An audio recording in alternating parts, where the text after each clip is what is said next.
हम सत्संग कहते हैं किसको है? क्या है ये सत्संग? ये समझना है हमें कि सत्संग क्या है।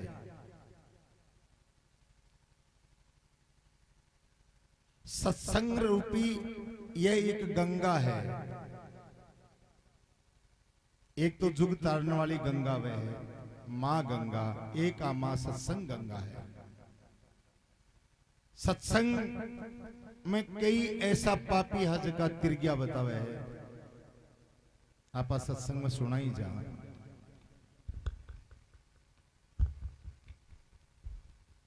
सत्संग में जामने से सत्संग में बैठने से आपने काया को उद्धार हुए भी कोई ना सत्संग सुने हुए हैं, लेकिन खाली सत्संग में बैठने से नहीं उद्धार हुए हैं, सत्संग को कुछ मनन करने से उद्धार हुए हैं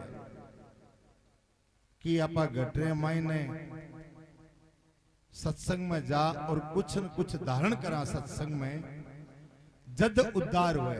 नहीं तो ई कानून सुने ई कानून निकाल दे, वो उद्धार होने की बात नहीं है।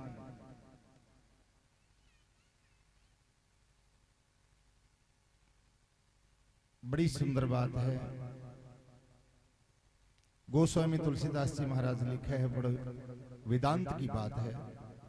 सत्संग के मायने कवे अपना धर्मशास्त्र कवे सत्संग में कवे के 33 करोड़ देव देवता विराजमान हुए। देवता लोग आकाश मार्ग में घूमता रहे।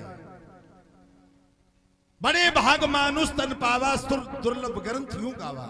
स्पष्ट तुलसीदास जी महाराज रामायण में लिखी है। देवता लोग भी ई मनुष्य जन्म की आस करे है कि एक बार यदि मनुष्य जन्म मिल जावे तो मैं भी मारो उद्धार कर लिया। उद्धार हुए तो इस मनुष्य जन्म में हो सके, बाकी जन्म में उद्धार नहीं हो सके, जीव को कल्याण नहीं हो सके। तो देवता लोग सत्संग में कवे के जठे सत्संग हुए बीज क्या देवता लोग सत्संग में विराजमान हुए। लेकिन सत्संग में जठे ज्यादा बीड़ी चिलमा धुआं निकले ने बटे आदमी नहीं रह सके, देवता तो बैठे कट रहे। नाराज होने की बात नहीं है, मत तुम्हारे मुंडे से निकल गई थे देखो कि महाराज के बीड़ी चिलम पीनी है कौन है, वह बात नहीं है। पियो लेकिन कुछ कंट्रोल करो, ये सत्संग का नेम है अपना। गोस्वामी तुलसीदास जी महाराज लिखे है, रंबा सुत असवार को तांगड़ लटकन हार। ध्यान से सुनने की बात है, आपने समझ में नहीं आवे क्यों कि शब्दा में थोड़ो घुमाव है, इन वास्ते आपके समझ में थोड़ो कम आवे। जब मैं आपने बताऊं रंबा सुत असवार को तांगड़ लटकन हार, हार रिपु असवार को तो भजिए बारम। रंबा किन कवे? रंबा कवे गाय ने, और गाय को बेटो कौन है? नांदियो, और नांदी की ईश्वरी की भगवान शंकर की, और भगवान शंकर के गले में क्या है? सर्प। और रिपु कहे दुश्मन ने, और सर्प दुश्मन की को है? मोर को, और मोर की ईश्वरी की है भगवान विष्णु की। रंबा सुत असवार को तांगड़ लटकन हार, हर रिपु असवार को तो भजिए बारम। उसी परमात्मा के दिन और रात भजन करता रहो। इम इशार है, इरो नाम सत्संग है। अली रंजन ता सुत ता भगता ता जननी ता तात ता पुत्री के कंठ को तो सुमरत रहो दिन रात। अली कवे बंवरे ने, ध्यान से सुनजो, रंजन कवे फूल ने। अली रंजन ता सुत ता भगता ता जननी ता तात ता पुत्री के कंठ को तू सुमरत रहो दिन रात। अली कवे भंवरे ने, रंजन कवे फूल ने। फूल में उत्पत्ति की हुई ब्रह्मा जी की। ध्यान से सुनजो, इस सृष्टि की रचयिता क्या हुई? आ सृष्टि जब कलयुग के अंत में लय हुई, शास्त्र में बतावे है कि 28 बार जदु सृष्टि 28 बार एक कल्प के बाद में एक कल्प के बाद में 28 बार कलयुग और सतयुग आ गया। वो 28 कलयुग चले 72 बार यदि आ जाए तो एक मनमंत्र हुए और एक मनमंत्र में ब्रह्मा जी को एक दिन एक रात हुए। सबसे पहली भगवान आदिनारायण विष्णु प्रकट हुआ है इस धरती पर। आशु नहीं कई बार युगा और फिर ब्रह्मा जी की उत्पत्ति करी। आपकी नाभि कमल में एक शाखा निकले। ब्रह्मा का मरीचि का काश्यप का सूर्य का ववस्त मनु का इक्ष्वाकु का राजा पुरुंजे का राजा बेन का राजा पृथु का चंद्रजीत का सेनाजीत का पुंडरीक का मानधाता का त्रिगन का सत्यवर्त का हरिश्चंद्र का राजा रोहित का हरित का राजा चंप का राजा सुदेव का राजा ब्रेक का राजा बाहुक का राजा सगर का असमजस का असुमान का राजा दलीप का राजा भागीरथ का राजा सुरत का राजा नाभ का राजा सर्वकाम का राजा आयुतायु का राजा खटमंग का राजा विश्वरंदी का राजा या रघु का राजा अज का राजा दशरथ और दशरथ का राजा राम और राम का राजा कुश और कुश का राजा अतिथि। इस 2 से 34 पीढ़ियों को आगे भागवत जी में प्रमाण हो रहा है। इस प्रकार से इस सृष्टि को रचयिता हुई त्रेता युगता यहाँ आपने जो बताई है। आगे द्वापर युग फिर भी बाकी है, कलयुग चल रहे है।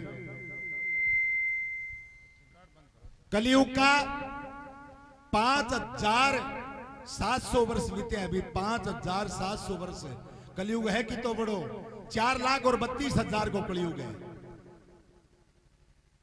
और तो बहुत कलयुग पड़े है। कई बार आपने मरणों पड़सी जन्मणों पड़सी कई चक्कर काटना पड़सी। बड़ी सुंदर बात कही है।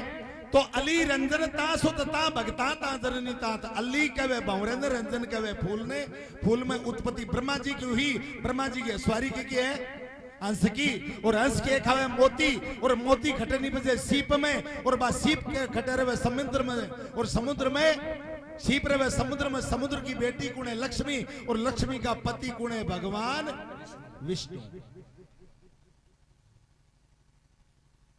अली रंजन ता सुत ता भगता ता जननी ता तात ता पुत्री के कंठ को सुमरत रहो दिन रात। बड़ी सुंदर बात कवे महाराज। पछ कवे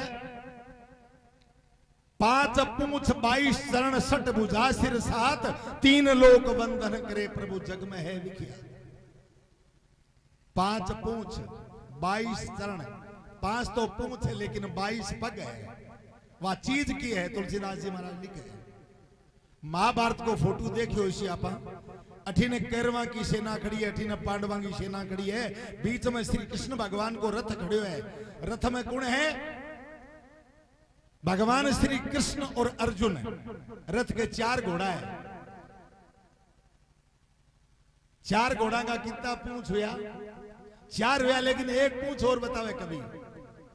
रथ का ऊपरी भाग में हनुमान जी महाराज बैठे है।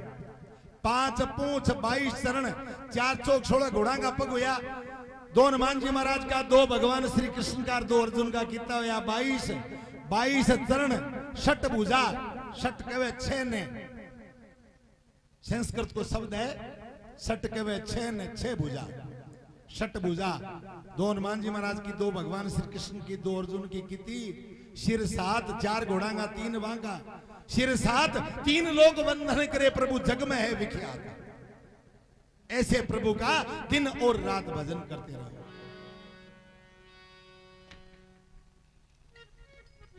सट चरण 2 धरण पे 7 श्रवण 2 नैन।